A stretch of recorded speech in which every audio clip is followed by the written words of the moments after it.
Let's see how to connect Realme Buds Air 6 to Samsung.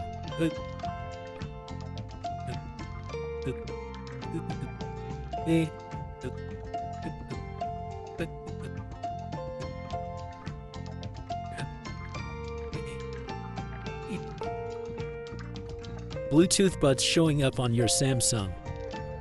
Connected now.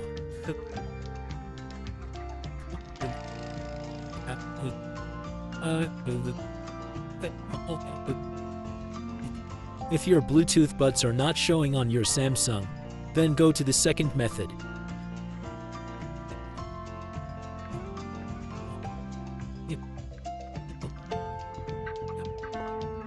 If the Bluetooth earbuds device is not showing up, then reset your Bluetooth earbuds device.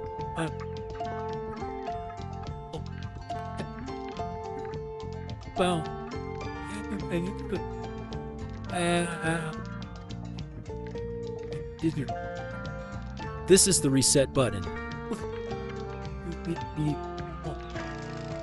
Press and hold the reset button on the earbuds for 10 seconds. Then your Bluetooth earbuds will be reset. First, turn off your mobile's Bluetooth. Then turn on your mobile's Bluetooth again. Now your Bluetooth device is showing up on Samsung. Now connect your Bluetooth device and enjoy the music.